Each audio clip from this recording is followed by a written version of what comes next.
जो सरकार अपने को मुसलमानों का हितैषी कहती है, जो कहती है मैं हूं ना, मैं ये बिल लागू नहीं होने दूंगी, उस सरकार ने 150 मुसलमानों को जेल में डाल दिया। असदुद्दीन अवैसी की चाल को कि ये चाहता क्या है देश में, खुद प्रॉपर्टी कब्जा करे बैठा है और मुसलमानों को सड़कों पे निकाल रहा है। ये जो वक्फ की लड़ाई है प्रॉपर्टीज की, ये गरीब मुस्लिम बनाम अमीर मुस्लिम की है। गरीब मुस्लिम के हक छीन लिए अमीर मुस्लिम और ताकतवर मुस्लिम, जो ताकतवर और जो माफिया किस्म के लोग हैं, उन्होंने इसमें रुकावट डालने का काम किया और देश में दंगे भड़काने का काम किया है। इस एक्ट के खिलाफ जो लोग ओवैसी जी और बाकी लोग जो विरोध में गए हैं, उनके खिलाफ हमने इंटरवेंशन की एप्लीकेशन डाली। मैंने शुरू में ही ये बोला था कि जो विरोध कर रहे हैं ये वक्फ माफिया हैं, ये मुसलमान नहीं हैं, ये पॉलिटिकल मुसलमान हैं। वो तमाम पॉलिटिकल पार्टी अपने झंडे अपने डंडों को पीछे छुपाए हुए अपने कार्यकर्ताओं को गोल टोपी पहनाकर आगे भेज रही हैं। जो लोग गए हैं, मेरी जानकारी में करीब 22 लोग गए हैं। 10 लोगों को मंजूर किया है कोर्ट ने कि भाई इस पर सुनवाई करूंगा। उनकी याचिकाएं उनको लगी होंगी कि हाँ भाई इस पर सुनवाई होनी चाहिए, और 15 या 16 शायद उसमें लगी है कि भाई सुनेंगे। ये एक संवैधानिक प्रक्रिया है जो होनी चाहिए, लेकिन इसके साथ साथ वही लोग जो याचिकाएं डाल रहे हैं, वही लोग मुसलमानों को भड़काकर जो है रोड पे मिला रहे हैं। बराबर ऐलान कर रहे हैं कि साहब मुसलमानों उठो, उठने का वक्त है, तुम्हारे सर पे तलवार लटकी है और तुम्हारी मस्जिदों के लिए षड्यंत्र किया जा रहा है। ये इस तरह के जो भाषण हैं लोगों के, ये बड़े गैर संवैधानिक भी हैं और समाज को तोड़ने वाले, नफरत फैलाने वाले बयान हैं। इससे क्या है कि मुर्शिदाबाद हो गया, उसमें 3 लोगों की जान चली गई और 150 मुसलमानों के खिलाफ उस सरकार ने, जो सरकार अपने को मुसलमानों का हितैषी कहती है, जो कहती है मैं हूं ना, मैं ये बिल लागू नहीं होने दूंगी, उस सरकार ने 150 मुसलमानों को जेल में डाल दिया। जो मेरी जानकारी, वो ज्यादा भी हो सकते हैं। तो मेरा कहना सिर्फ ये है कि कोर्ट या तो रास्ता है, या फिर संवैधानिक तरीके से आप एक जगह बैठ जाओ, किसानों की तरह आप बैठकर जो है अपनी मांग रखो, कौन मना करता है।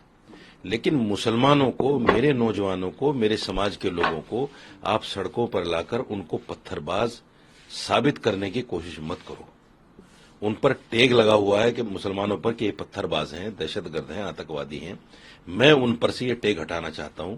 मैं चाहता हूं कि मुसलमान समझें विपक्षी दलों की चाल को, और खासतौर से असदुद्दीन अवैसी की चाल को, कि ये चाहता क्या है देश में, खुद प्रॉपर्टी कब्जा करे बैठा है और मुसलमानों को सड़कों पर निकाल रहा है। सरकार से मैं ये भी अपील करना चाहता हूं कि ये जितने लोग मुसलमानों को सड़कों पर लाने की बात कर रहे हैं, सबसे पहले इनकी प्रॉपर्टियों की जांच हो, इनके पास वह बोर्ड की प्रॉपर्टियां कितनी हैं, और वो तुरंत इनसे ली जाए। वक्फ संशोधन बिल के खिलाफ जो याचिकाएं दायर की हैं माननीय सर्वोच्च न्यायालय में, इन याचिकाओं के खिलाफ और वक्फ संशोधन बिल के समर्थन में 7 राज्यों ने भी माननीय सर्वोच्च न्यायालय में याचिका दायर की है, और इसी से संबंधित हमने भी वक्फ संशोधन बिल के समर्थन में, और ये जो विपक्ष के लोग जो इसके खिलाफ याचिका दायर की हैं, उनके खिलाफ हमने भी माननीय सर्वोच्च न्यायालय के लिए एक पत्र भेज के प्रार्थना की है कि ये लोग बेईमान हैं, इनकी कोई भी बात सुनी ना जाए और इनका पक्ष खारिज कर दिया जाए, क्योंकि ये जो वक्फ की लड़ाई है प्रॉपर्टीज की, ये गरीब मुस्लिम बनाम अमीर मुस्लिम की है। गरीब मुस्लिम के हक छीन लिए अमीर मुस्लिम और ताकतवर मुस्लिम ने, आज वही लोग इस संशोधन बिल का विरोध कर रहे हैं। तो और जो कि ये बेईमान है, कुरान के और इस्लाम की दृष्टि से भी इन लोगों को मुसलमानों की सरपरस्ती करने का अधिकार नहीं है। ये कहीं भी किसी भी स्तर पे मुसलमानों की सरपरस्ती के लायक ही नहीं है। ये तो कुछ 10% मुट्ठी भर लोग हैं कि जिन्होंने तमाम प्रॉपर्टीज अपने कब्जे में कर ली, और एक 90% जो मुस्लिम गरीब तबका है उसके अधिकार छीन लिए। तो वो मुस्लिम जो गरीब तबका है, वो तो माननीय मोदी जी के वक्फ संशोधन बिल से खुश है, सहमत है, खुशहाल है। उसके लिए आर्थिक, सामाजिक, शैक्षिक रूप से विकास करने के दरवाजे खुल गए।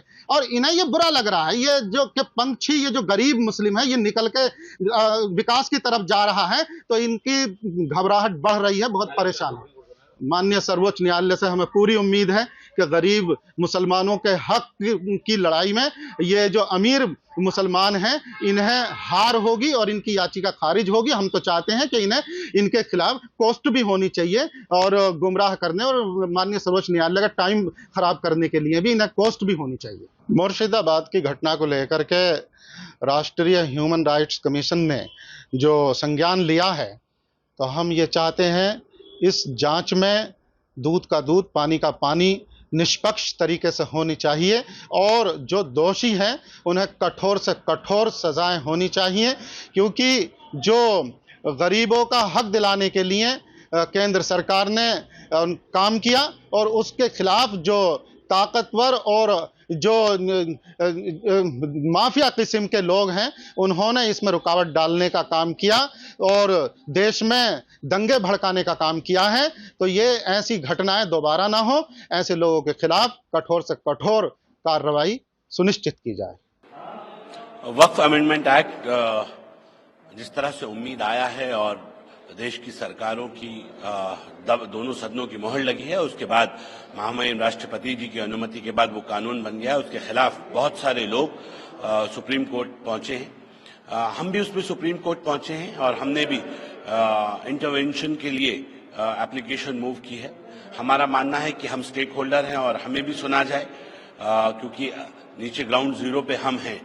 मुझे लगता है कि हमें उम्मीद है कि माननीय सर्वोच्च न्यायालय का जो भी निर्णय होगा वो उसको सब ईमानदारी से मानेंगे और हमें भी अपनी बात को कहने का अवसर मिलेगा। उत्तराखंड के रावत है और ऐसे अन्य राज्य के हैं जिन्होंने सुप्रीम कोर्ट को ये बोला है कि वो वक्फ के समर्थन में है और इलीगल किसी भी तरीके से असंवैधानिक नहीं है वो। मुझे लगता है जो 6 लोगों ने और भी हमारे साथ ये बोला है कि जो बोर्ड आया है इसमें इंटरवेंशन की एप्लीकेशन डाली गई है। जो नया इस एक्ट के खिलाफ जो लोग ओवैसी जी और बाकी लोग जो विरोध में गए हैं, उनके खिलाफ हमने इंटरवेंशन की एप्लीकेशन डाली और हमने ये अनुरोध महामहिम जो चीफ जस्टिस ऑफ इंडिया हैं या जो बेंच है उनसे हमने किया है कि हमें भी सुना जाए। हम भी इसमें क्योंकि स्टेक होल्डर्स हैं तो हमें भी सुना जाए, क्योंकि हमें लगता है कि ये जो अमेंडमेंट है ये गरीबों के हक के लिए है और गरीबों को उनका हक मिले।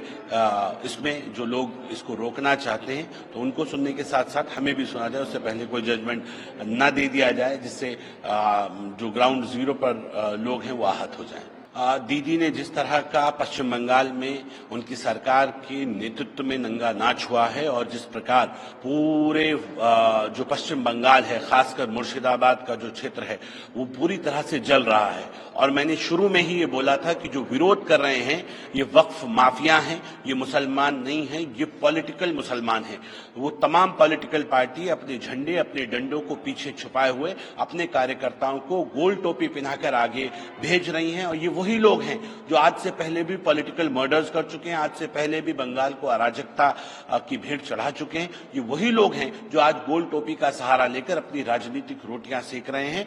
बंगाल जल रहा है, ये यहां से सिर्फ ये संदेश देने की कोशिश कर रहे हैं कि गरीब मुसलमान इसके विरोध में है और लिहाजा सुप्रीम कोर्ट इसको स्टे कर दे। ये तमाम षड्यंत्र आपसी मिलीभगत से सरकार के शेल्टर किए जा रहे हैं और मैं बार इस बात को शुरू दिन से इस बात को कह रहा हूं कि जो विरोध कर रहे हैं ये वक्फ माफिया हैं, ये वक्फ बेनिफिशियरी हैं और जो विरोध करा रहे हैं पॉलिटिकल पार्टियां जिनके शेल्टर में ये लूट हुई है, वो अपने कार्यकर्ताओं को गोल टोपी पहनाकर उसका सहारा लेकर ये दंगे भड़का रहे हैं। मुझे लगता है और मुझे उम्मीद है कि जिस तरह से इसका संज्ञान तमाम जो हमारे आयोग हैं उन्होंने लिया है और उनकी टीमें